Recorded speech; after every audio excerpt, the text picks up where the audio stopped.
If a prophet or one who foretells by dreams appears among you and announces to you a sign or wonder, and if the sign or wonder spoken of takes place, and the prophet says, "Let us follow other gods, gods you have not known, and let us worship them," you must not listen to the words of that prophet or dreamer.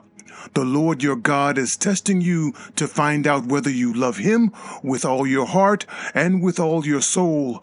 It is the Lord your God you must follow, and him you must revere. Keep his commands and obey him. Serve him and hold fast to him.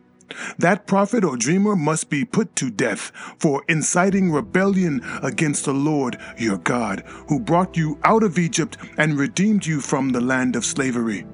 That prophet or dreamer tried to turn you from the way the Lord your God commanded you to follow.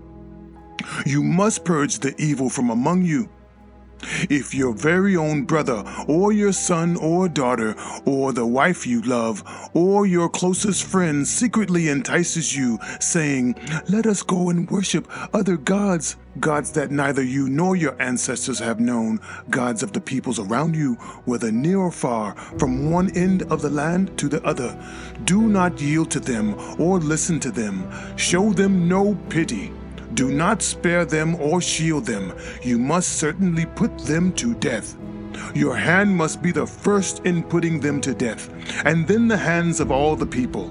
Stone them to death, because they tried to turn you away from the Lord your God, who brought you out of Egypt, out of the land of slavery.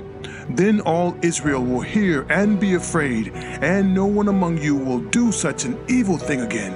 If you hear it said about one of the towns the Lord your God is giving you to live in, that troublemakers have arisen among you and have led the people of their town astray, saying, "Let us go and worship other gods, gods you have not known," then you must inquire, probe, and investigate it thoroughly.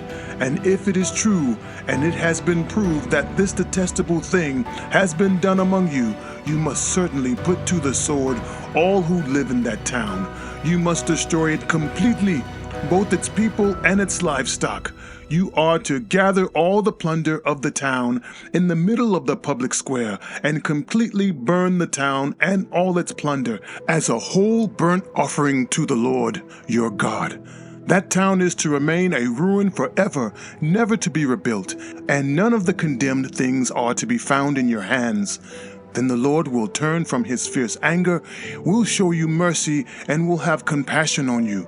He will increase your numbers as he promised on oath to your ancestors, because you obeyed the Lord your God by keeping all his commands that I am giving you today and doing what is right in his eyes.